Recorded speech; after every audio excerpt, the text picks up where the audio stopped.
Doctor نے راستہ دکھا دیا۔ اس بوڑھے ہندو ڈاکٹر نے بڑی محنت سے پوسٹ مارٹم کیا اور رپورٹ تیار کی۔ رات کے 9 بج رہے تھے۔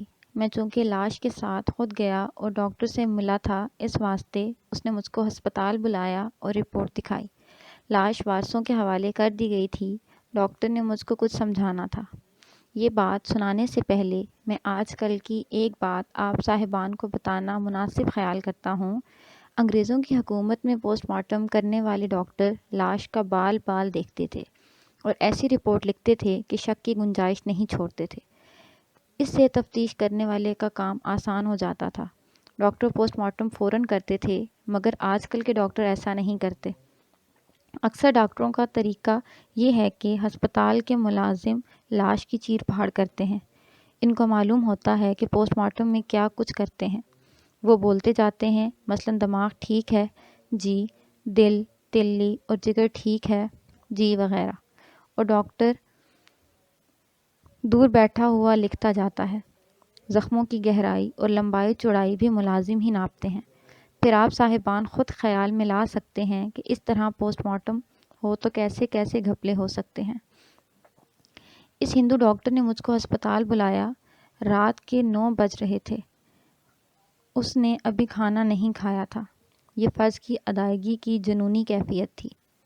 محبوب صاحب، اس نے کہا، یہ تو بلا شک و شبہ قتل کا کیس ہے۔ بچے کا سانس گلا گھونٹ کر نہیں روکا گیا، بلکہ بچے کی ناک اور منہ سے تکیہ یا کپڑا بہت ہی تہ کر کے رکھا گیا اور دبایا گیا ہے۔ ڈاکٹر نے مجھ کو اچھی طرح سمجھایا کہ قتل کا یہ طریقہ اختیار کیا گیا تو مقتول کے پھیپھڑوں اور سانس کی نالی میں اتنی صاف تبدیلی پیدا ہو جاتی ہے جو فوراً نظر آ جاتی ہے۔ ڈاکٹر نے مجھ کو بڑی باریکیوں سے یہ سارا معاملہ سمجھایا۔ میں جب لاش کے ساتھ ڈاکٹر کے پاس گیا تھا تو اس کو بتایا تھا کہ بچے کا باپ کہتا ہے کہ بچہ پیٹھ کے بل سویا ہوا تھا۔ شاید اس کے منہ اور ناک پر کھیس یا کوئی اور کپڑا آ گیا تھا جس سے بچے کا سانس رک گیا ہوگا۔ ڈاکٹر نے پوسٹ مارٹم کے بعد دوسری باتیں سمجھا کر کپڑا منہ پر آنے والا معاملہ بھی سمجھایا۔ ایسا ہو سکتا ہے، ڈاکٹر نے کہا، لیکن یہ اس صورت میں ہوتا ہے کہ بچہ 1-2 مہینوں کا ہو۔ اس عمر میں بچہ زیادہ ہل جل نہیں سکتا۔ 7-8 ماہ کی عمر میں بچہ اتنا ہوشیار ہو جاتا ہے کہ کپڑا منہ پر آ جائے تو ہاتھوں سے ہٹا دیتا ہے، تڑپتا ہے، کروٹیں بدلتا ہے، روتا ہے، چلاتا ہے، اور اس کی ماں یا گھر کا کوئی اور فرد بچے کو دیکھنے کے واسطے پہنچ جاتا ہے۔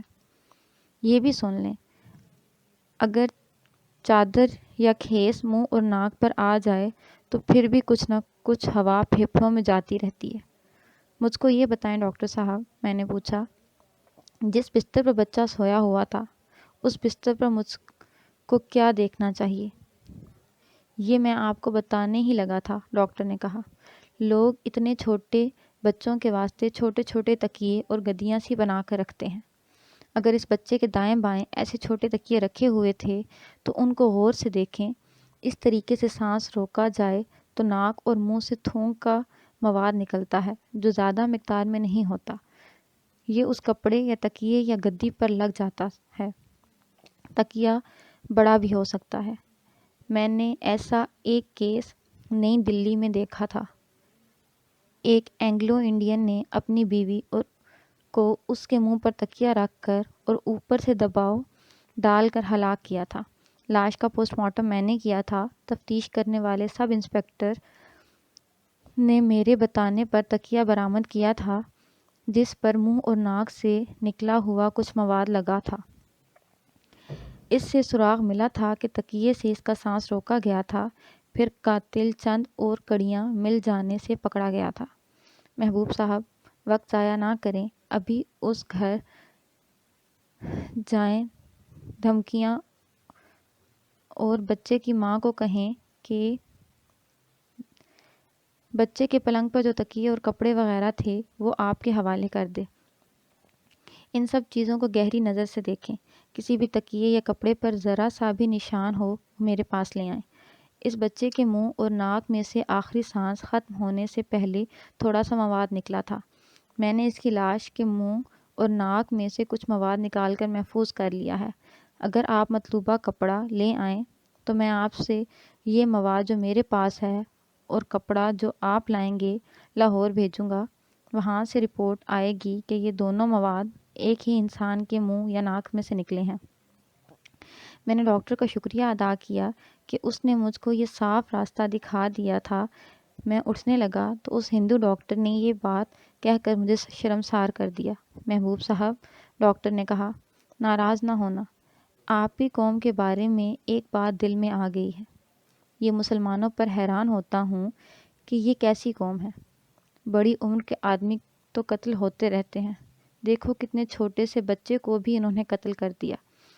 اصل وجہ کچھ بھی نہیں ہوگی، یہی ہو کوئی چھوٹی موٹی سیاست ہوگی، جائیداد کی وراثت کا معاملہ ہوگا اور اتنے پیارے بچے کو قتل کر دیا۔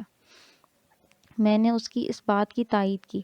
وہ ٹھیک کہہ رہا تھا، ہندوؤں کے خلاف ساری باتیں کہی جا سکتی ہیں لیکن مسلمانوں میں قتل و غارت گری جو ہے وہ ہندوؤں میں نہیں تھی۔ ڈکیتی کی وارداتوں میں ہی مسلمان پیش رہے ہیں۔ میں ہسپتال سے نکل کر تھانے گیا۔ رات کے 10 بجے سے اوپر وقت ہو چکا تھا۔ ایک ہیڈ کانسٹیبل اور 2 کانسٹیبلوں کو ساتھ لے کر میں لہرا صاحب کے گھر چلا گیا۔ تکیے کا راز۔ ڈاکٹر نے یہ لکھا ہے۔ بچے کے باپ لہرا صاحب نے دوڑ کر میرے پاس آتے ہوئے پوچھا، قتل؟ میں نے کہا، بچے کا سانس روک کر مارا گیا ہے۔ ہمارا شک ٹھیک نکلا نا؟ بچے کے نانا نے کہا، جو میرے قریب آ چکا تھا۔ بچے کا جنازہ کس وقت ہوگا؟ میں نے پوچھا۔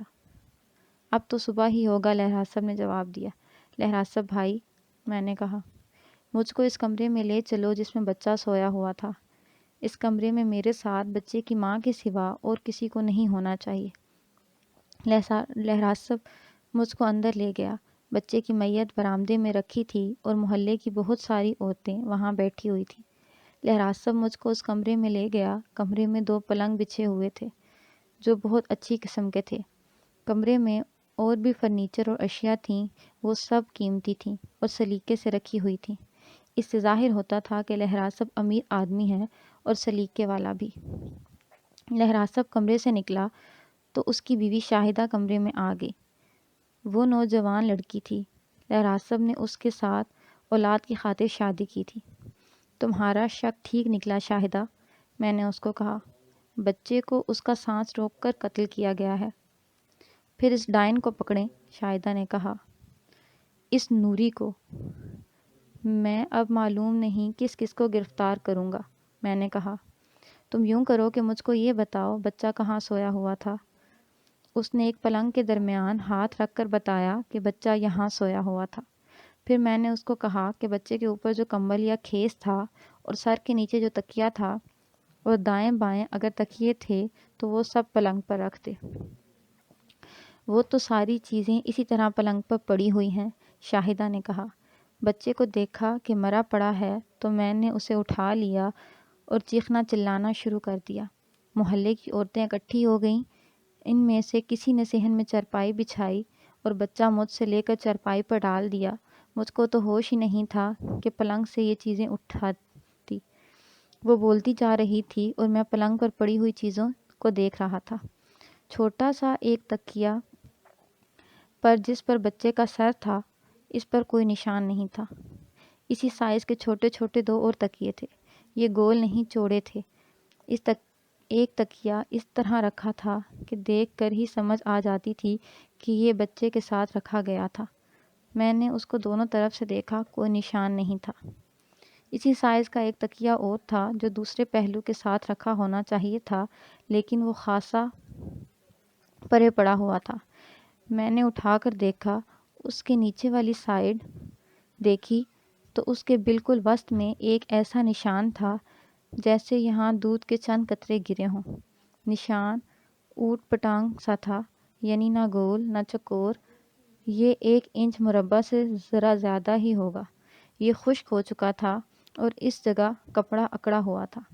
تینوں تکیوں کے غلاف لٹھے کے تھے اور ان کے کناروں پر پھول کاڑے ہوئے تھے۔ میں نے غلاف اتارنے کی بجائے پورا تکیہ قبضے میں لے لیا، پھر خیز دیکھا۔ اس پر اس قسم کا کوئی نشان نہیں تھا۔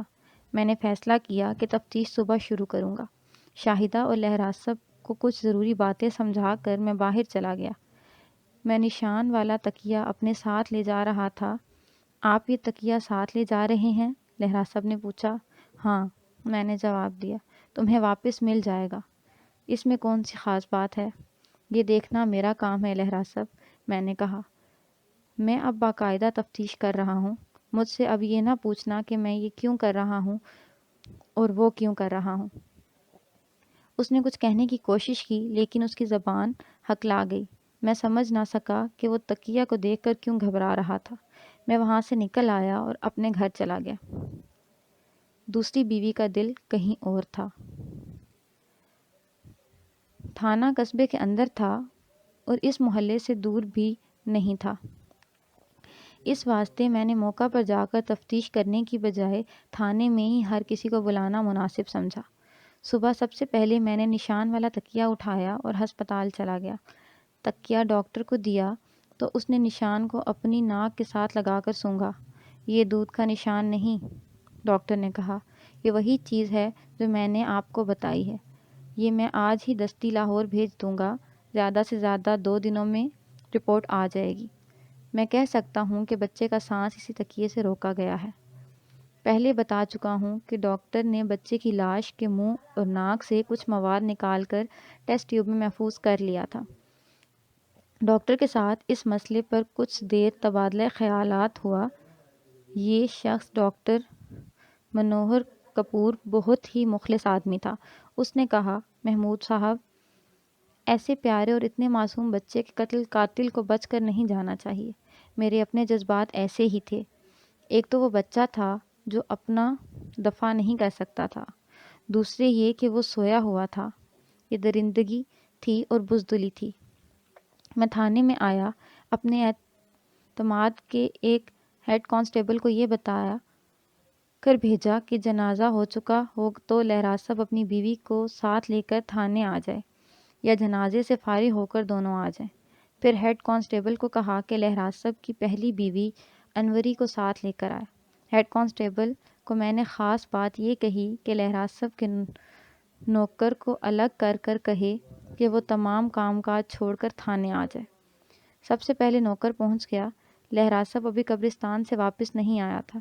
میں نے نوکر کو اپنے پاس بٹھایا۔ ضروری نہیں تھا کہ نوکر ملزم ہی ہوتا، لیکن اس کلاس کے لوگ پولیس کے واسطے بڑے کارآمد ثابت ہوتے ہیں۔ میں نے پہلے تو نوکر کو نظروں سے پرکھا۔ اس کے چہرے پر جو گھبراہٹ تھی وہ تو قدرتی بات تھی۔ مجھ کو وہ کوئی ایسا چالاک نہیں لگتا تھا۔ میں نے اس کے مالکوں کے خلاف اور اس کے حق میں کچھ باتیں کیں اور اپنا بولنے کا انداز دوستانہ رکھا تو اس سے اس کی گھبراہٹ ختم ہو گئی۔ تم پر کوئی الزام نہیں، میں نے کہا، کوئی شبہ بھی نہیں۔ تمہارا نام کیا ہے؟ بس یہ خیال رکھنا کہ میں جو پوچھوں وہ بالکل سچ بتانا۔ اگر کوئی غلطی تم سے اس واردات کی بابت ہو چکی ہے تو وہ بھی بتا دینا۔ یہ لوگ دولت کے نشے میں بڑی بڑی وارداتیں کرتے ہیں اور جب پکڑے جاتے ہیں تو نوکروں چاکروں کو آگے کر دیتے ہیں۔ میں ان لوگوں کا دشمن ہوں۔ تم نے کوئی فکر نہیں کرنی۔ تم میری مدد کرتے رہنا، میں تمہاری مدد کروں گا۔ تم کب سے ان کے پاس ہو؟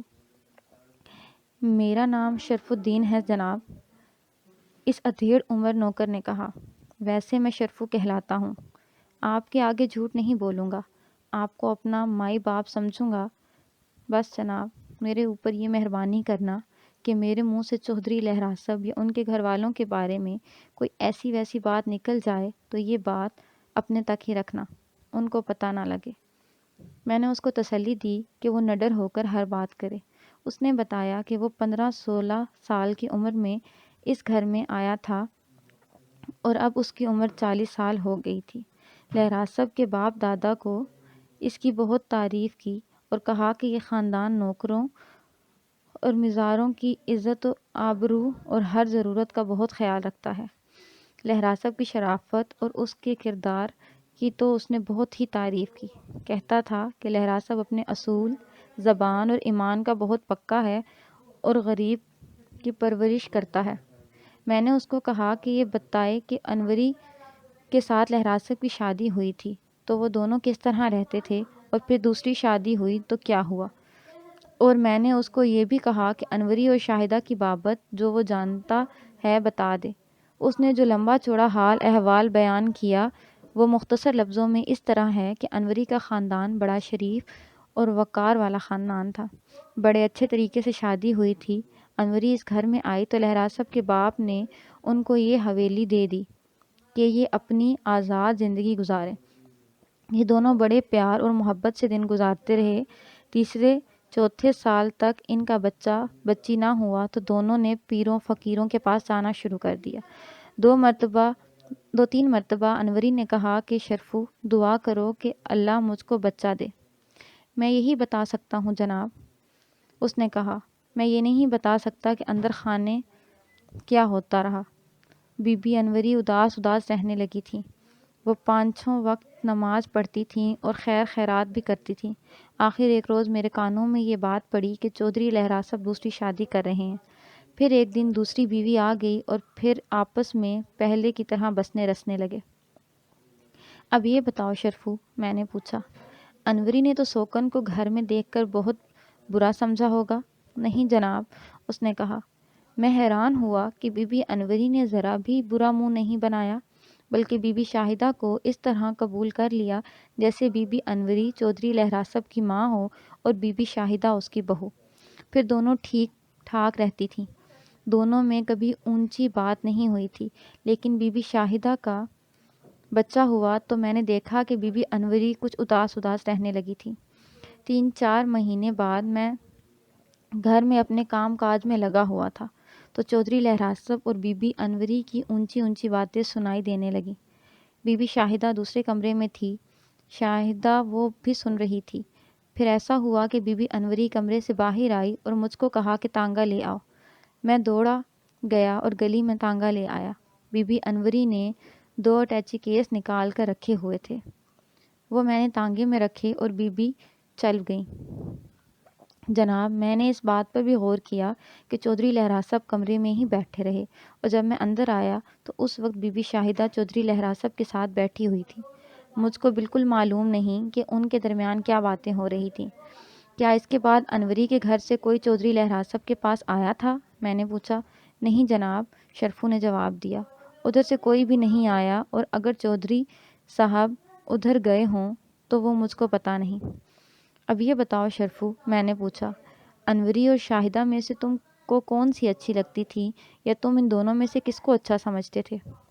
جناب عالی، شرفو نے ہاتھ جوڑ کر کہا، میری اور میرے بچوں کی روزی کا خیال رکھنا، میں بات سچی کروں گا، اچھی انوری بی بی تھی، یہ مجھ نہیں کہ مجھ کو اچھی لگتی تھی۔ بات یہ ہے جناب، وہ ہر کسی کے ساتھ اچھا برتاؤ کرتی تھی اور سب کو اچھا کہتے تھے۔ یہ بھی سوچیں جناب کہ اس بی بی نے اپنی سوکن کے ساتھ بھی اچھا برتاؤ رکھا۔ اچھی تو شاہدہ بی بی بھی ہے، لیکن دونوں بیویوں میں بڑا فرق ہے۔ بی بی انوری اس گھر میں رہتی تھی تو پتہ لگتا تھا کہ اس کا دل اس گھر میں لگا ہوا ہے، اور وہ شاہدہ اسی گھر میں پیدا ہوئی ہے، لیکن بی بی شاہدہ کا طریقہ کچھ ایسا ہے جیسے اس کا دل پوری طرح اس گھر میں نہیں ہے۔ شاہدہ لہراز صاحب کے ساتھ بی بی انوری کی محبت ایسی تھی کہ صاف پتہ لگتا تھا کہ اس بی بی کا دل چودھری کے ساتھ ہے۔ بی بی شاہدہ ابھی صاف پتہ چلتا تھا کہ اس بی بی کا دل چودھری کے ساتھ ہے۔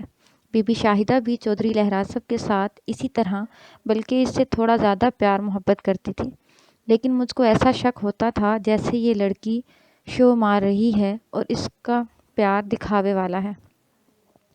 پھر میں نے ان دونوں میں یہ فرق دیکھا کہ بی بی انوری اسی شہر کے رہنے والی تھی، لیکن اپنے ماں باپ کے گھر مہینے میں 1 یا 2 مرتبہ جاتی تھی اور شام کو واپس آ جاتی تھی۔ بی بی شاہدہ 1.5 میل دور کے گاؤں کے رہنے والے ہیں، اور وہ 1 مہینے میں کم از کم 4 مرتبہ اپنے ماں باپ کے پاس جاتی ہے اور 1 دن 1 رات گزار کر آتی ہے۔ شہر کے ایک محلے میں بی بی شاہدہ کے کوئی رشتہ دار یا ملنے جلنے والے رہتے ہیں۔ تیسرے چوتھے روز بی بی ان کے گھر چلی جاتی تھی۔ ان لوگوں کا ایک جوان لڑکا چودھری لہراز صاحب کا دوست بن گیا۔ بی بی شاہدہ کی شادی سے پہلے چودھری اور اس لڑکے کا کوئی میل ملاقات نہیں تھا۔ اس جوان آدمی کا نام آصف ہے۔ یہ شخص چودھری لہراسب کی غیر حاضری میں کبھی کبھی آ جاتا ہے۔ سچی بات یہ ہے کہ جناب، میں نے جو شرافت اور اخلاق بی بی انوری میں دیکھا تھا وہ بی بی شاہدہ میں نہیں۔ میں یہ نہیں کہتا کہ بی بی شاہدہ بدمعاش عورت ہے، میں یہ کہتا ہوں کہ ان دونوں بیویوں میں یہ فرق ہے۔ اس نوکر نے میری حوصلہ افزائی اور اپنی شرافت کی وجہ سے بڑی صاف باتیں شروع کر دی تھیں۔ میں یہ دیکھنے کی کوشش کر رہا تھا کہ یہ شخص انوری کا منظور نظر ہوگا اور وہ اس کو کھلاتی پلاتی رہتی ہوگی، اور اب انوری نے اس کو بچے کے قتل میں استعمال کیا ہوگا۔ میں نے یہ شبہ دماغ میں رکھ کر اس سے باتیں پوچھنی شروع کر دیں۔ کیا بچہ اپنے باپ کا نہیں تھا؟ تم ٹھیک کہتے ہو شرفو، میں نے ویسے ہی کہہ دیا۔ سب لوگ انوری کی تعریف کرتے ہیں۔ کسی نے مجھ کو بتایا کہ وہ تم کو تنخواہ کے علاوہ بھی پیسے دیتی رہتی تھی اور تمہارے بیوی بچوں کا بھی بہت خیال رکھتی تھی۔ نہیں جناب، وہ درمیان میں ہی بول پڑا۔ اس نے مجھ کو کبھی فالتو پیسہ نہیں دیا تھا، نہ اس نے کبھی مجھ پر کوئی فالتو مہربانی کی تھی۔ مجھ کو تنخواہ اور کپڑے وغیرہ چودھری صاحب دیتے تھے۔ میری بیوی بچوں کے ساتھ بی بی انوری کا ایسا کوئی تعلق نہیں تھا۔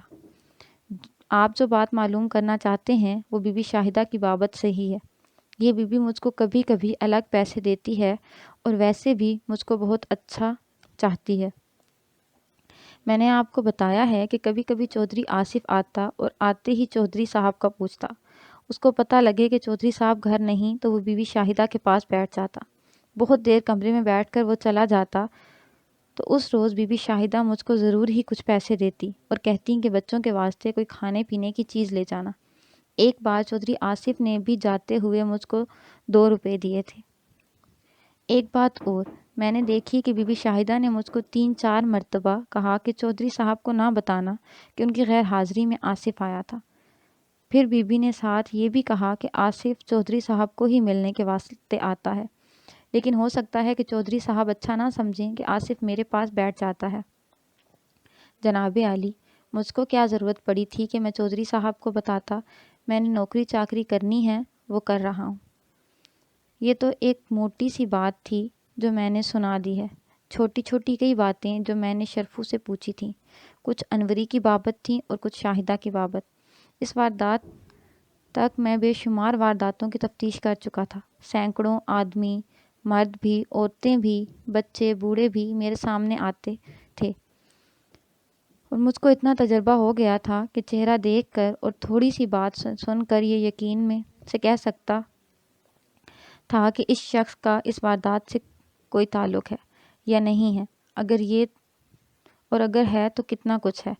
شرفو کا تو یہ حال ہو گیا تھا کہ وہ پوری طرح میری مٹھی میں آ گیا تھا اور میرے اشارے پر اس کے منہ سے باتیں نکل رہی تھیں۔ میں نے یہ محسوس کیا کہ یہ شخص انوری کا نہیں بلکہ شاہدہ کا منظور نظر اور رازدار بھی تھا۔ ہو سکتا تھا کہ اپنے در پردہ رول پر پردہ ڈال رہا ہو، لیکن یہ اتنا چالاک معلوم نہیں ہوتا تھا۔ میرا شبہ تو یہ تھا کہ انوری نے بچے کو مروانے کے واسطے اس نوکر کا استعمال کیا ہوگا۔ یہ شبہ صحیح یا غلط ثابت کرنے کے واسطے میرے پاس اور بھی ذریعے موجود تھے۔ اب یہ بتاؤ شرفو، میں نے کہا، کل بچہ کمرے میں سویا ہوا تھا، اس وقت تم کہاں تھے اور گھر میں کون کون تھا؟ ایک چھت پر لپائی کرنی تھی، اس نے جواب دیا۔ آپ نے دیکھا ہے کہ حویلی کا صحن کتنا چوڑا ہے۔ میں ایک کونے پر لپائی کے لیے گارا تیار کر رہا تھا۔ دائی آئی ہوئی تھی اور بی بی شاہدہ کے پاس برآمدے میں بیٹھ گئی تھی۔ دائی کچھ دیر بعد گئی تھی۔ ذرا اور یاد کرنے کی کوشش کرو شرفو، میں نے کہا۔ دائی وہیں بیٹھی رہی تھی اور وہیں سے چلی گئی۔ یا ایسے تو نہیں ہوا کہ شاہدہ کسی اور کمرے میں کسی کام سے چلی گئی ہو اور دائی اس کمرے میں چلی گئی ہو جہاں بچہ سویا ہوا تھا؟ سرکار، شرفو نے جواب، پہلی بات تو یہ ہے کہ مجھ کو پتہ ہی نہیں تھا کہ بچہ سویا ہوا ہے، اور اگر سویا ہوا ہے تو کون سے کمرے میں ہے؟ یہ تو اس وقت پتہ لگا جب بی بی شاہدہ نے رونا چلانا شروع کیا تھا کہ بچہ مرا پڑا ہے۔ میں دوڑتا آیا، تب مجھ کو پتہ لگا کہ بچہ اس کمرے میں سویا ہوا تھا۔ بی بی شاہدہ کا شور شرابہ کرنے سے بہت پہلے چودھری لہراسب، جو شاہد بچے والے کے کمرے میں لیٹے یا بیٹھے ہوئے تھے، باہر چلے گئے تھے۔ پھر مجھ کو یہ یاد ہے کہ بی بی شاہدہ چودھری صاحب کے جانے کے بعد اس کمرے میں گئی تھیں جو گارے کے قریب تھا۔ بی بی شاہدہ اس کمرے سے 10-15 منٹ بعد نکلی تھیں۔ اس کے ہاتھ میں کچھ کپڑے تھے جو اس نے دائی کو دیے تھے۔ دائی کپڑے لے کر چلی گئی۔ اس کے کچھ دیر بعد بی بی شاہدہ کمرے میں گئیں اور پھر مجھ کو اس کی چیخ و پکار اور داد فریاد سنائی دی۔ کیا دائی اس سے پہلے اس کمرے میں گئی تھی؟ میں نے پوچھا۔ میرا مطلب یہ ہے کہ جب شاہدہ دوسرے کمرے میں دائی کے لیے کپڑے لینے گئی تھی، کیا اس وقت دائی اس کمرے میں گئی تھی جس میں بچہ سویا ہوا تھا؟ نہیں جناب، شرفو نے جواب دیا۔ میرا خیال ہے وہ نہیں گئی تھی، اور سچی بات یہ ہے کہ جناب میری توجہ اپنے کام میں تھی۔ میں آپ کو کوئی پکی بات نہیں بتا سکتا۔ یہ نوکر تو مجھ کو شک و شبے سے بری لگتا تھا، لیکن یہ تو ابتدا تھی۔ اس کو میں نے باہر بٹھا دیا، لیکن اس کو ذہن میں نہیں نکالا۔ مجھ کو بتایا گیا کہ باقی سب لوگ بھی آ گئے ہیں جن کو میں نے تھانے میں طلب کیا تھا۔ میں نے شاہدہ کو اپنے پاس بلایا۔ اس سے پہلے میں دائی کو بلانے کے لیے کانسٹیبل کو بھیج چکا تھا۔ شاہدہ کا زیادہ تر بیان تو پہلے مجھ تک پہنچ چکا تھا جو میں نے لکھ دیا ہے۔ اب اس کا باقاعدہ بیان لینا تھا۔ اس نے میرے کہنے پر وہ باتیں دہرائیں جو پہلے 2 ملاقاتوں میں وہ بتا چکی تھی۔ اب میں اس سے یہ معلوم کرنے کی کوشش کر رہا تھا کہ وہ کس بنا پر اور کس شہادت پر انوری پر شک کرتی ہے۔ اپنی دائی کے بارے میں تمہارا کیا خیال ہے شاہدہ؟ میں نے پوچھا۔ آپ دائی کا پوچھتے ہیں؟ اس نے عجیب سے جذباتی لہجے میں کہا۔ میرا دودھ پیتا بچہ مارا گیا ہے۔ مجھ کو تو اپنے پرائے سب دشمن نظر آتے ہیں۔ کسی کو کیا پتا جب میرا دودھ اترتا ہے تو میری حالت پاگلوں جیسی ہوتی ہے۔ اس کے ساتھ ہی اس نے جو رونا شروع کیا تو میرے واسطے مشکل پیدا ہو گئی کہ اس کو چپ کس طرح کرواؤں۔ اس نے تو میرے بھی آنسو نکال دیے۔ کچھ دیر بعد وہ سنبھلی اور اس نے میرے سوال کا جواب دیا۔ دائی میرے پاس بیٹھی رہی تھی۔ میں تھوڑی دیر کے واسطے اس کے پاس سے اٹھ کر اس کے واسطے کپڑے لینے ایک کمرے میں چلی گئی تھی۔ اس دوران اگر وہ کوئی ہاتھ دکھا گئی تو کچھ کہہ نہیں سکتی۔ ویسے یہ دائی کوئی شریف عورت نہیں۔ یہ آپ کا کام ہے کہ اس کو بلا کر اس کے دل سے راز نکالیں۔ میں آپ کو یہ بتا سکتی ہوں کہ یہ دائی انوری کے پاس زیادہ آیا کرتی تھی۔ اس سے میں یہ شبہ کر سکتی ہوں کہ انوری نے میرے بچے کو اس کے ہاتھوں مروایا ہے۔ تمہارا پورا شبہ انوری پر ہے؟ میں نے کہا۔ دائی کے علاوہ تم کوئی اور وجہ، کوئی اور ثبوت یا شہادت بتا سکتی ہو جس سے مجھ کو یقین آ جائے کہ تمہارا شبہ صحیح ہے؟ میں نے اس کو اپنی آنکھوں سے تو نہیں دیکھا، شاہدہ نے جواب دیا۔ میں نے آپ کو پہلے بتایا تھا کہ وہ میرے ساتھ اس گھر میں ٹھیک ٹھاک رہی، لیکن خدا نے مجھ کو بچہ دیا تو انوری کا برتاؤ کچھ اور طرح کا ہو گیا۔ پھر وہ خاوند کے ساتھ لڑی اور اپنے گھر چلی گئی۔ یہ بھی سوچیں کہ چودھری نے اس کو طلاق نہیں دی اور انوری اور اس کے ماں باپ نے بھی ابھی تک طلاق کا مطالبہ نہیں کیا۔ 6-7 مہینے گزر گئے ہیں۔ اس سے مجھ کو شبہ ہوتا ہے کہ انوری اس کوشش میں ہے کہ چودھری میرے خلاف ہو جائے اور مجھ کو طلاق دے دے اور پھر واپس آ جائے۔ اگر بچہ زندہ رہتا تو ظاہر ہے کہ چودھری کا لگاؤ میرے ساتھ رہتا۔ انوری سے اس نے کیا لینا تھا؟ پھر چودھری کی جائیداد میں بھی اس کا حصہ نہیں مل سکتا تھا؟ میری ماں کہتی ہے کہ یہ ان لوگوں نے جائیداد کے وارث کو ختم کر دیا ہے۔ اگر یہ بھی نہیں تو اس پر غور کریں کہ انوری نورانی شاہ کے پاس کیوں جاتی ہے۔ نورانی شاہ ظاہری طور پر تعویذ دیتا ہے اور پڑھنے کے واسطے وظیفے بتاتا ہے، لیکن معلوم ہوا ہے کہ وہ در پردہ کالا عمل کرتا ہے۔ کئی عورتوں نے یہ شبہ ظاہر کیا ہے کہ بچے کو کالے عمل سے مروایا گیا ہے۔ میں نے اس نوجوان ماں پر بہت جرح کی، لیکن اس نے کوئی ٹھوس بات نہ بتائی۔ اس کی مامتا کا خون ہو گیا تھا، اس واسطے وہ جذبات کے غلبے میں تھی۔ اس کی بعض باتیں بے معنی اور لا علمی والی تھیں۔ مثلاً اس کی توجہ جائیداد پر تھی اور وہ کہتی تھی کہ انوری نے اس کے بچے کو اس واسطے مروایا ہے کہ بچہ جائیداد کا وارث تھا۔ اس بیچاری کو معلوم نہیں تھا کہ انوری کو خاوند کی جائیداد سے کچھ بھی نہیں مل سکتا تھا۔ اس نے میرے ایک سوال کے جواب دیتے ہوئے بتایا کہ جب وہ بچے کو دیکھنے کے واسطے کمرے میں گئی تو بچے کے منہ کے اوپر کوئی کپڑا نہیں تھا، لہراسب نے خیال ظاہر کیا تھا کہ بچے کے منہ پر کوئی کپڑا آ گیا ہوگا۔ شاہدہ نے بچے کے چہرے کا رنگ کچھ بدلا بدلا سا دیکھا تو اس کے اوپر جھکی۔ اس کو کچھ شک ہوا۔ اس نے بچے کی نبض دیکھی، پھر دل پر ہاتھ رکھا، اور جب اس کو یقین ہو گیا کہ بچہ مرا ہوا ہے تو اس نے شور شرابہ کیا۔ پہلے نوکر ہی دوڑ کر باہر گیا اور چودھری لہراسب کو ڈھونڈ کر لایا۔ پھر یاد کرو شاہدہ، میں نے کہا، دائی کے علاوہ کوئی عورت تمہارے گھر آئی ہو؟ کوئی بھی نہیں، شاہدہ نے کہا، دائی کے سوا اور کوئی عورت نہیں آئی۔ کیا یہ صحیح ہے کہ نوکر گارا تیار کر رہا تھا؟ جی ہاں، اس نے جواب دیا، وہ صبح سے گارے میں پاؤں مار رہا تھا۔ اچھی طرح یاد کر کے بتاؤ، میں نے کہا۔ جب بچہ سو گیا تھا تو نوکر شرفو بچے والے کمرے میں گیا تھا۔ اس کے پاؤں گارے سے لتھڑے ہوئے تھے، شاہدہ نے جواب دیا۔ اس نے کمرے میں جا کر کیا کرنا تھا؟ چودھری صاحب اسی کمرے میں تھے، انہوں نے بھی اس کو نہیں بلایا تھا۔ کل تم نے مجھ کو ایک بات بتائی تھی، میں نے کہا۔ تم نے کہا تھا کہ یہ نوکر چالاک اور ہوشیار ہے۔ میں نے اس میں کوئی ہوشیاری اور چالاکی نہیں دیکھی۔ ہے تو چالاک آدمی، اس نے جواب دیا۔ ایک بات بتاؤں شاہدہ، میں نے ذرا رازداری کے لہجے میں کہا۔ شرفو انوری کے مقابلے میں تم کو زیادہ اچھا سمجھتا ہے۔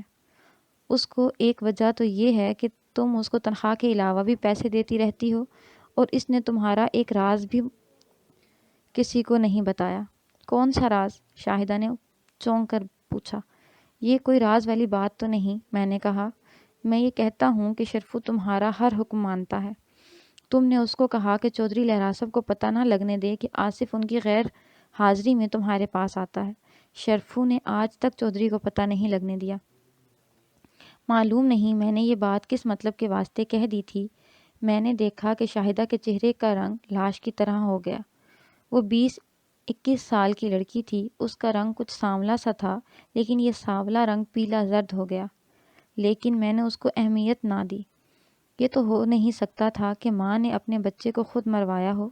اگر اس لڑکی کی کوئی ایسے ویسے تعلقات آصف کے ساتھ تھے تو ان کا تعلق بچے کے قتل کے ساتھ جڑ ہی نہیں سکتا تھا۔ میں اپنا مغز مار مار کر اس نتیجے پر پہنچا کہ شاہدہ کے پاس کوئی ٹھوس ثبوت یا شہادت نہیں۔ انوری نے اس پر یہ الزام لگایا تھا کہ بچہ چودھری لہراسب کا ہی نہیں۔ انوری کی ماں نے شاہدہ کی بے عزتی کر دی تھی، اس واسطے وہ انوری کو ہی پھنسانے کی کوشش کر رہی تھی۔ میں نے شاہدہ کو باہر نکالا اور لہراسب کو بلا لیا۔ ایک طرف محبت، دوسری طرف طوائفوں جیسا میک اپ۔ لہراسب بھائی، میں نے اتاتے ہوئے لہجے میں کہا، یہ تو پتہ لگ گیا ہے کہ بچے کو کس طریقے سے مارا گیا ہے۔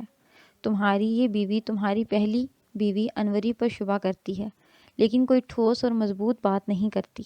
مجھ کو یہ بتاؤ کہ میں انوری کو پکڑ لوں تو کس وجہ سے پکڑوں؟ کیا اس وقت انوری تمہارے گھر میں موجود تھی؟ یا کیا دائی نے بچے کو مارا ہے یا نوکر نے مارا ہے؟